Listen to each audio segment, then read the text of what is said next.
Hey guys, it's Sim and this is Pro Wrestling Unlimited as we are here on the 9th of October 2020 to talk about everything that went down tonight on Friday Night Smackdown. If you see me looking frantic right now, I'm moving around some papers because I'm shuffling my notes.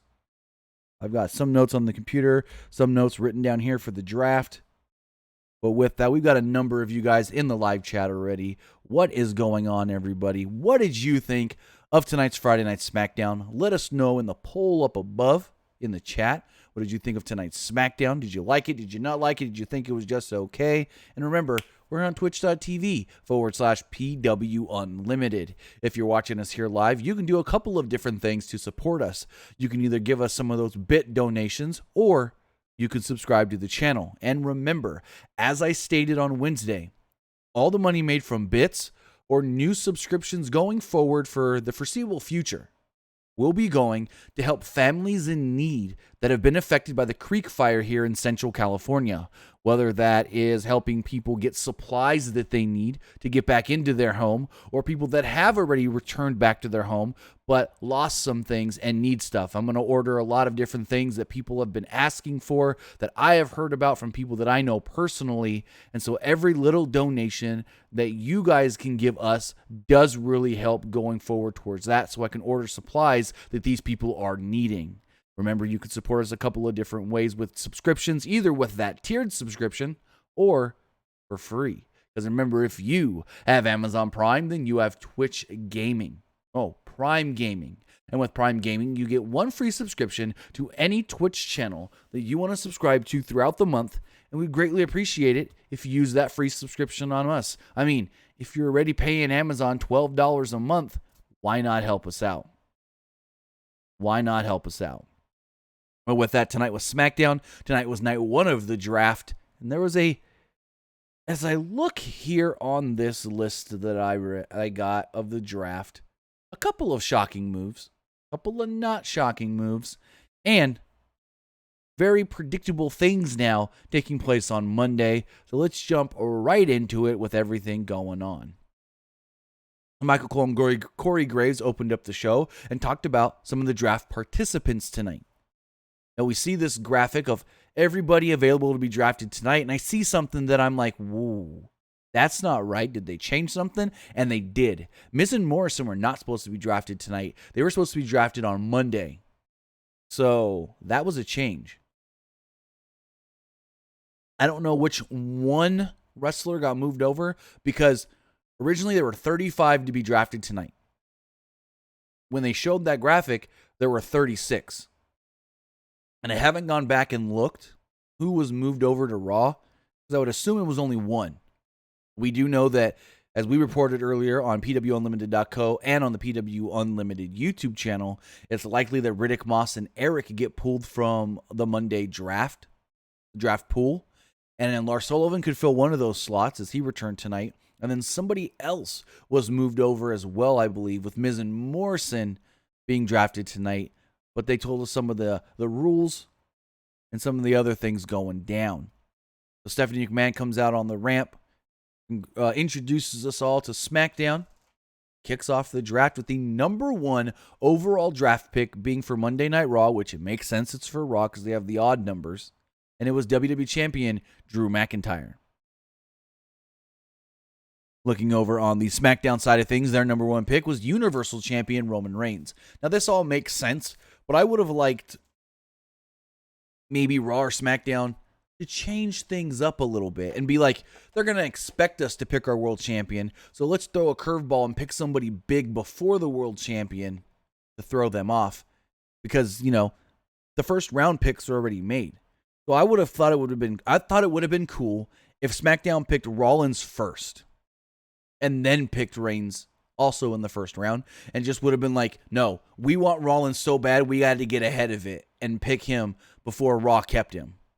So I thought that's something they should have done. Nothing crazy like that happened. First pick I said was McIntyre. Second pick was Roman Reigns, the world champions.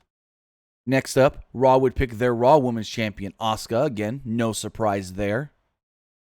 And SmackDown would go for Seth Rollins, which is a move. Seth is moving from Raw to SmackDown. And finally, Raw does retain the Hurt Business.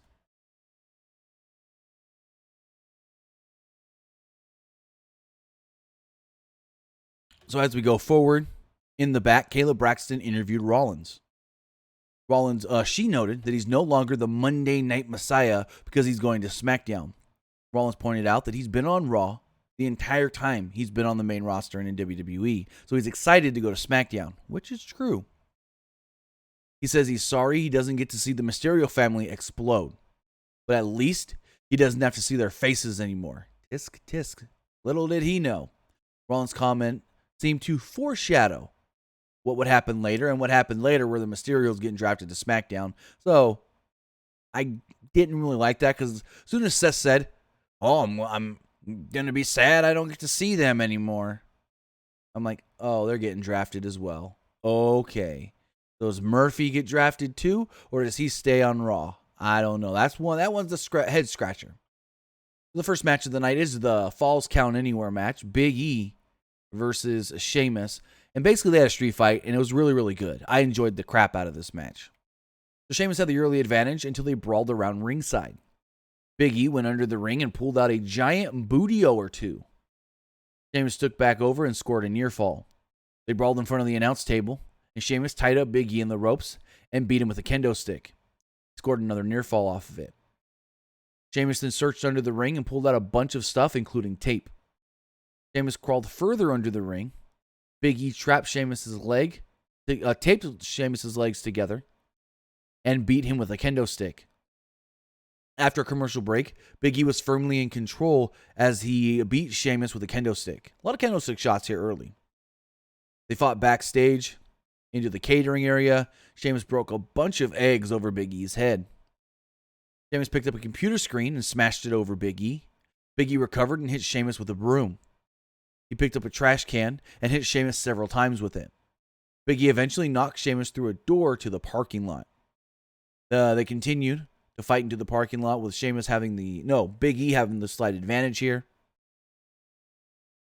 Sheamus hit Big E at one point with a tire iron to regain control, though. Sheamus hit the white noise on the windshield, but only scored a near fall, and Big E's whole arm and bloody. He then slammed the car door on Big E. He placed Big E in the trunk and tried to... So Big E's arm's hanging out of the trunk here. Here's the back of the trunk. Big E's arm's hanging out. Sheamus was going to slam the trunk lid, and break the arm of Big E, but Big E blocked it with his foot. Sheamus then runs in with a bro kick as Big E was getting out of the trunk and breaks the lid right off the trunk. The finish came when Big E gave Sheamus a big ending off of the car onto some tables next to it, and then pinned him to pick up the victory. After a commercial break, Kayla Braxton interviewed Big E. She noted that he went through a physical match here tonight. A security guard would interrupt, and it would be none other than a returning Kofi Kingston. Kingston then brought in a second security guard who was none other than a returning Xavier Woods, and boy howdy was I glad to see Woods. Super cool that Xavier Woods has been cleared for competition. He was actually cleared in less time. He came back in less time than Ember Moon. Ember Moon went down with her Achilles injury in late July. He was, I want to say November. So he recovered. I don't know if maybe his wasn't as severe, but he recovered quicker than Ember Moon did from her Achilles injury. But it's great to see that Xavier's back. So they celebrated, and Kofi said, "Hey, you did your thing. Now it's time for us to win gold. Tag team gold. It's been a while."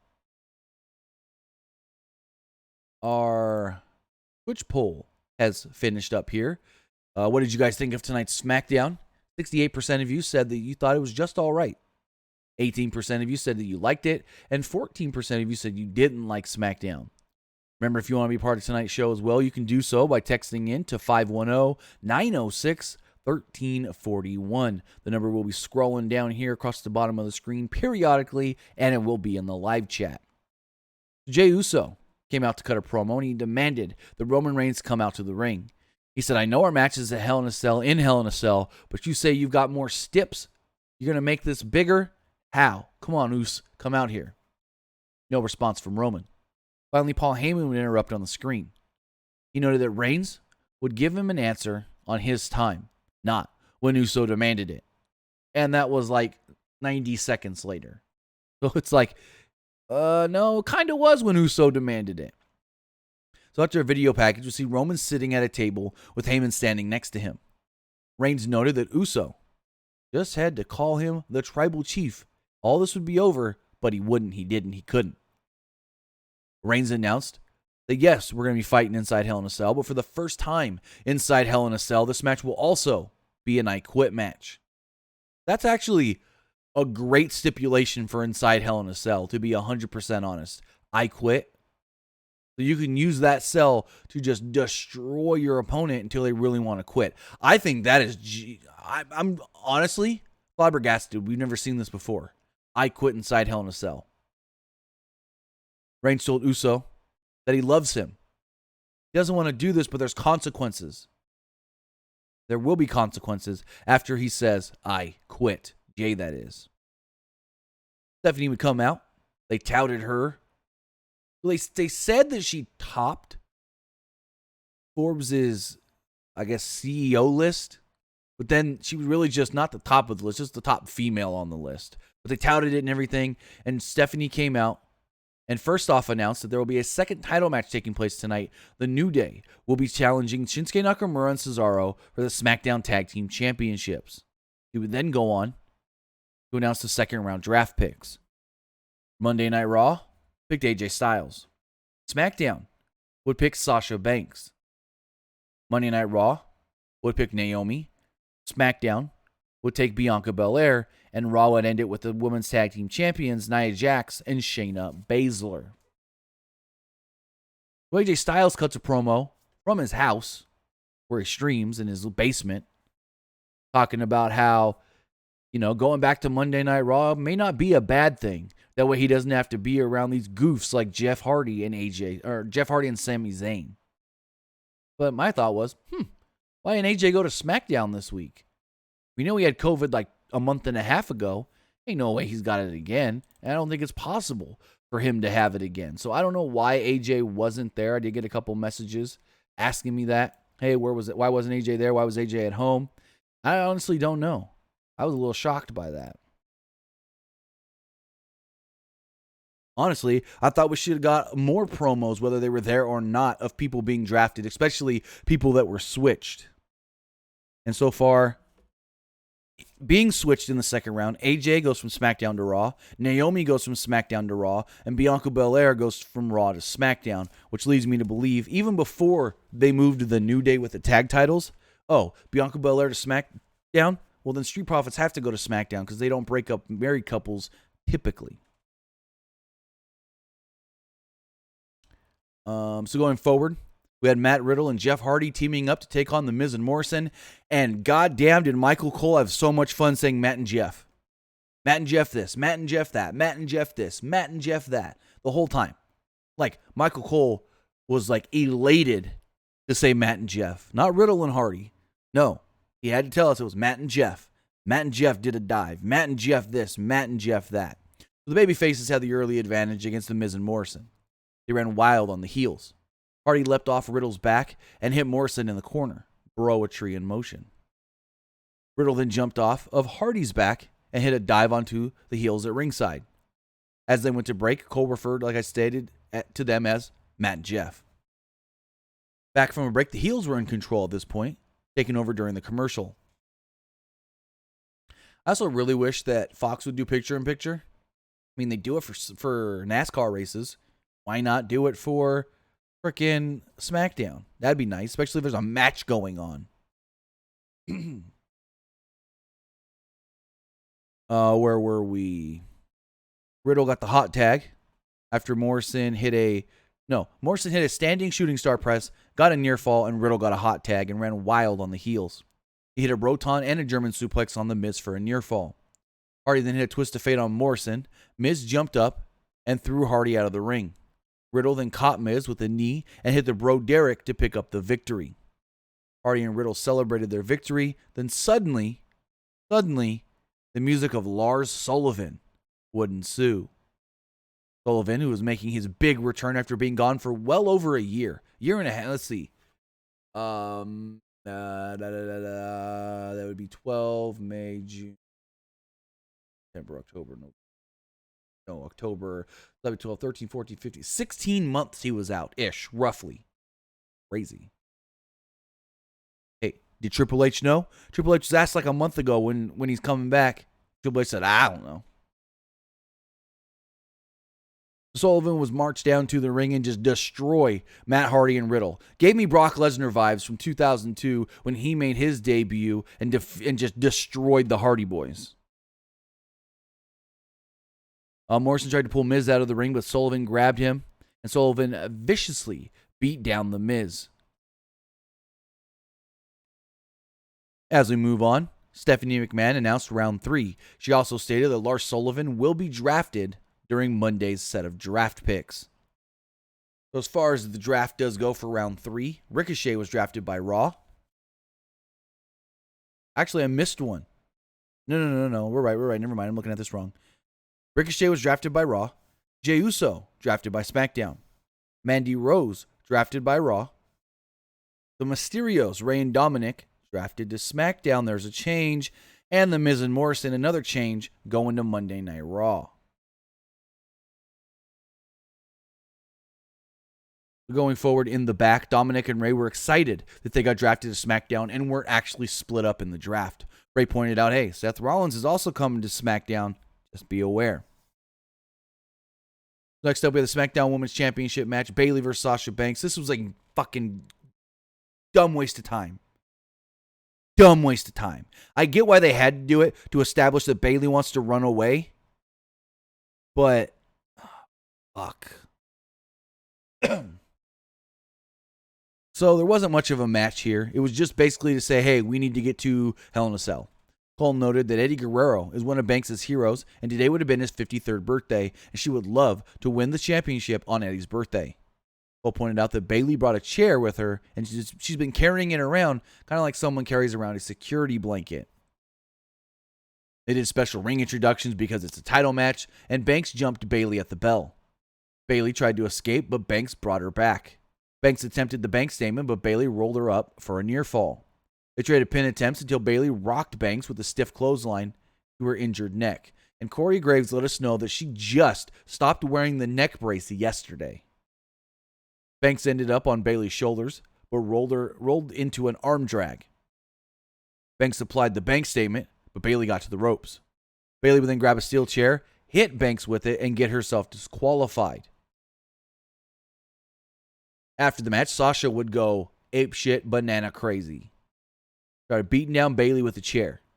Banks put Bayley's head in the chair and teased stomping it as Bayley did to Banks. Bayley then escaped and ran away. In the back, we see Kevin Owens getting ready for his match later on with The Fiend. Again, another match that wasn't much of a match. They then show... Actually, wait. Nope. Here we go. I don't know why I put a space between those paragraphs. So they're showing Kevin Owens getting ready when Alexa Bliss would approach. She basically just said, let him in. Next up, we had the tag team title match. It was the New Day, Kofi Kingston and Xavier Woods, who has not been in action for... He got injured in November, 9, 10, 11 months-ish. I thought this was a really good match. But it felt a little rushed in why they did this. I kind of understand why they did it. They need to switch the tag titles. And I assume Nakamura and Cesaro are not moving to SmackDown. I don't know. It also established why it was more important for Raw to only take Kofi and Woods and not all three of them, I guess you could say. So Woods started off the match against Cesaro. Colin Graves noted that Woods has been out of action for almost a year. Woods fought back and rocked Cesaro with a forearm. After a commercial break, the heels were firmly in control and isolated Kingston. Woods got the hot tag and ran wild.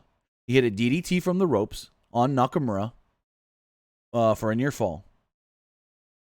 Kingston got the tag and gave Cesaro a hip toss from the apron to the floor. Kingston then hit a DDT off the ropes to the floor. Kingston attempted a dive, but Cesaro caught him with an uppercut. Cesaro gave Kingston the giant swing, but Nakamura set it for a Kinshasa, but Woods grabbed Nakamura's leg. Kingston hit the Trouble in Paradise on Cesaro. Nakamura attempted a reverse exploder suplex, but Kingston landed on his feet. Woods then got the blind tag. The finish of the match came when Kingston hit the SOF on Nakamura and Woods hit a freaking elbow drop, springboard elbow drop, almost all the way across the ring, at least 3/4 across the ring. Guy showing that my ankle, my Achilles is fine, and I can bounce off these ropes big time. Hits that elbow drop, picks up the victory, new SmackDown Tag Team Champions. So the New Day are celebrating in the ring. Big E comes out to celebrate with them because they're the tag champs. And Stephanie comes out for the draft. And I'm thinking, okay, they're just going to walk out the other way or something. But no, Stephanie, as quick as she can, goes, with the first pick in the final round, Monday Night Raw has picked the New Day. And so the graphic pops up on the screen, but it only shows the champions, Kofi Kingston and Xavier Woods. And you hear Woods just start yelling, you forgot to say E. Say Big E. Why didn't you say Big E? You forgot to say Big E. And Stephanie just looks so disheveled. Like, doesn't want to say it. And she just goes, Friday Night SmackDown has picked Big E. Like, she played that well. She was kind of like, I don't want to give the bad news, but I have to. We then go on to state that Monday Night Raw will pick Dana Brooke. SmackDown has picked Mr. Money in the Bank Otis. And closing out the on-television portion of the draft, Raw has picked Angel Garza. New Day looks just devastated. Like they were punched in the gut. Like they had their livers exploded. They just didn't know what to think. Big E's on SmackDown, Woods and Kofi on Raw. And we had an inkling of this earlier in the day. That some sort of a split by the New Day was going to happen. I don't know if they're actually upset about this or if this was all their great acting, especially Big E. Big E's facials were just like, this is the worst thing that could possibly happen in the world. So in the back, Otis and Tucker went over legal terms for his court case against The Miz and Morrison. Otis pointed out that he got drafted to SmackDown, and hopefully Tucker gets drafted as well to SmackDown. Which is weird that they only picked Otis. Because if Tucker gets drafted to SmackDown, then why not just say, we're taking Heavy Machinery? Almost leads me to believe that Tucker's going to Raw. Or else they would have just said Heavy Machinery. Tucker said, don't worry. We have other things to take care of. Tucker hopes that Miz drops the lawsuit because he's going to Raw. Maybe he can just forget about all this. Otis then gets another letter from Miz's lawyer and says that the court case, well, it's been delayed. I'm like, are you kidding me? Couldn't just, oh my fucking God. Like, I don't want to see this. If Miz's lawyer is not David Otunga, it's so messed up. It's just a lost opportunity. So maybe we'll have this court case thing next week on SmackDown because Miz and Morrison can still be there. Because as we've learned, next week, the New Day, all three members will still be on SmackDown for their farewell. So maybe Miz and Morrison can come to SmackDown as well for the court case. They recapped Bayley and Sasha from earlier, and then we go to Sasha in the back. So, Corey Graves, it was either Corey or Michael Cole, I can't remember exactly, go, we're going to send it to Sasha Banks, who has called Bayley a coward after her actions earlier in the night. And Sasha goes, Bayley, you're a coward. I'm like, oh, okay. She says that I'm going to challenge you.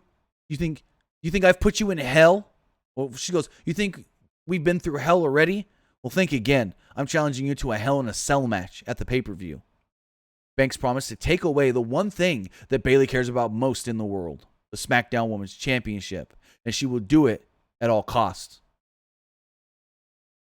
So it looks like the rumored Hell in a Cell match between Bayley and Sasha Banks is going to happen. And if this is as good, as the Becky Lynch Sasha Banks Hell in a Cell match last year, I honestly, this is probably going to be better because Sasha and Bayley were great together. So I have high hopes. And the rumor is that this may be the Hell in a Cell main event over everything else on the show. Even the world title I Quit match. We go to our main event of the night, and it was The Fiend versus Kevin Owens. And this really wasn't that good. It was basically a typical Fiend match, with Michael Cole and Corey Graves telling us about 15 times, this is the first time that The Fiend has appeared and wrestled on Smackdown. This is his first Smackdown match. And I'm like, okay. You only have to tell us once. You don't have to tell us 12, 15 times. So Owens jumped The Fiend early to gain the advantage. The Fiend fought back, sold to nothing, and hit a crossbody to take over. Owens attempted a super kick, but The Fiend caught his leg and slammed Owens face first. The Fiend caught Owens with a headbutt, but Owens bounced off the ropes and hit a clothesline. The Fiend jumped right up, and Owens took a step back like, oh crap. The Fiend then took Owens to the floor and hit a Sister Abigail on the announce table. After a commercial break, The Fiend continued to dominate Kevin Owens. Fiend set up for another Sister Abigail, but Owens broke free. Owens hit 2 super kicks, but The Fiend wouldn't go down. A third super kick. Give me 1 second, guys.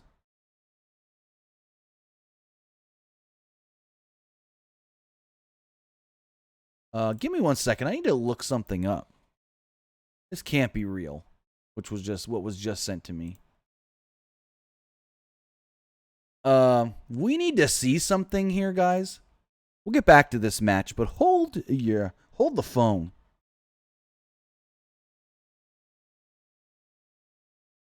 So we're here looking at Triple H's Twitter account.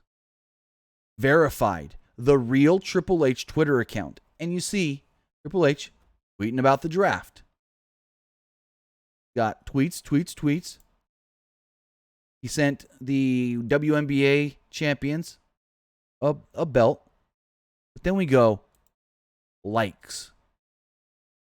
What is this from an hour ago? Had to be a mistake. But Triple H liked this photo. From Lars Sullivan's, I'm not even going to say it. Dark Past. Wow. Just wow. That's all I got to say. Triple H, what are you doing on Twitter? Get back to the action.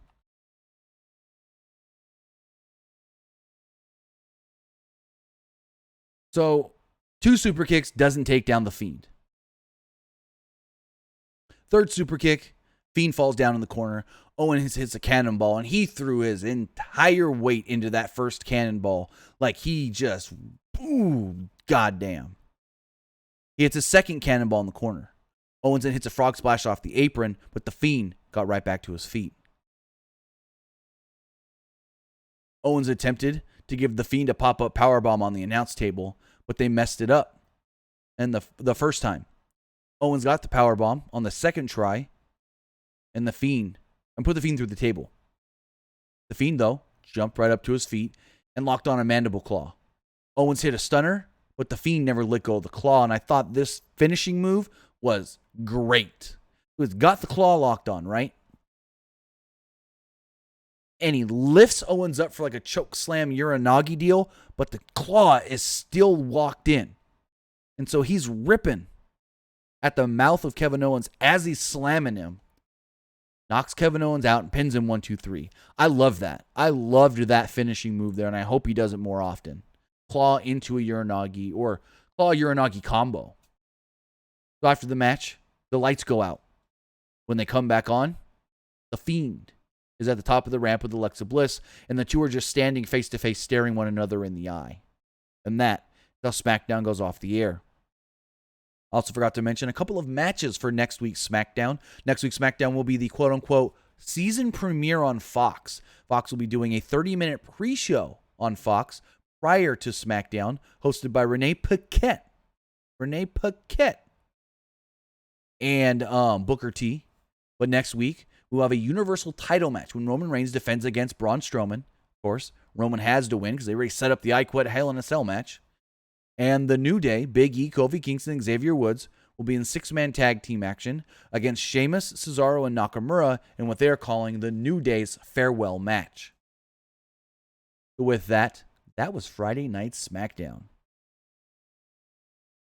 You guys want to be part of the show? Remember, you can do so by texting in to 510-906-1341. Again, that number is 510-906-1341. And I am, for some reason, not getting the text messages here. Let me try something right quick.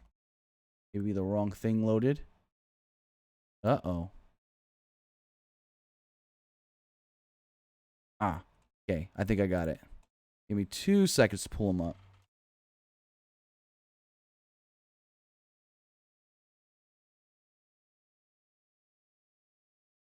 No?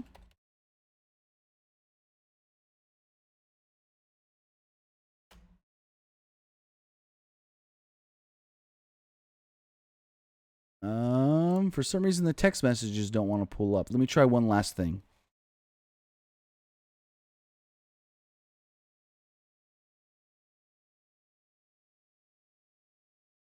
All right.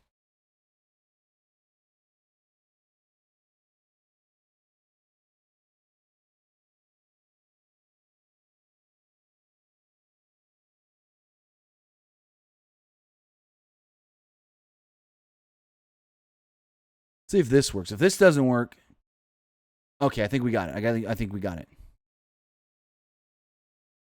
Text messages. Bingo. We've got your text messages. A few of them here.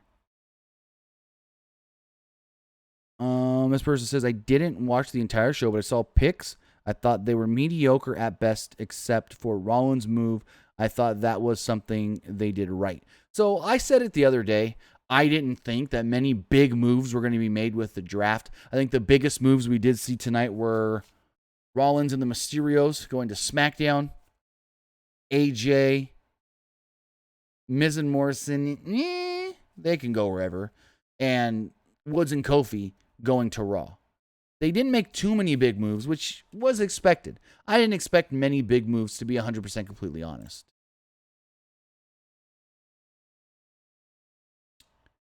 And this is not even wrestling related, so I'm not going to read it. And this this text message here, if it'll load. With Woods and Kofi going to Monday Night Raw and Big E going to SmackDown, does that mean that Big E will probably end up getting a shot soon for the Intercontinental Championship? I mean, I don't know. There's a good chance, especially now that we know that Big E is just focused on singles, and it's not really the fact of how long till the other two come back, how long till at least Kofi comes back. No, now that we know that they're on separate brands, we don't have to worry about that anymore. It's just how long till Big E gets a title shot, whether that's against Roman or Sami Zayn. So I do like the fact of that we don't have to keep wondering how long till he's a tag team again, how long till he's back with Kofi or Woods. And this person says, what do you see Murphy doing now? It looked like he and Seth were going to enter a feud, but Seth was drafted to SmackDown. Well, maybe Murphy gets drafted to SmackDown as well, or maybe Murphy gets drafted to Raw. It would be crappy if Murphy gets drafted to Raw, because the whole thing here with the draft or with the storyline is that Aaliyah sees the good in Murphy. And that may help Aaliyah and the Mysterios in the long run against Seth. So honestly, unless you just want a cold turkey that part of the storyline, which that was actually a very interesting part of the storyline, Aaliyah and Murphy's relationship, you've got to draft Murphy. So I think Murphy, better chance than not, gets drafted to SmackDown. And this last text message here does state, are the Street Profits coming to SmackDown? Well, I'm 99.9% sure of that. A, the SmackDown Tag Team Champions are going to Raw, and B, Montez Ford's wife was drafted to SmackDown. Usually they don't want to break up at least married couples. I would expect the Street Profits to SmackDown. But with that, guys, I want to say thank you for joining me here tonight. Twitch.tv/PWUnlimited. Remember, if you missed any of this show or any of our previous live streams here on Twitch, you can check those out. Pro Wrestling Unlimited. YouTube channel, youtube.com/Pro Wrestling Unlimited. Follow us on social media. Follow us on Facebook, facebook.com/Pro Wrestling ULTD. Follow us on Instagram by searching for Pro Wrestling Unlimited. And follow us on Twitter at PWUnlimited. So with that, guys, have a great night, and we'll see you back here for not just Monday Night Raw on Monday, but night 2 of the draft. Have a good night, guys.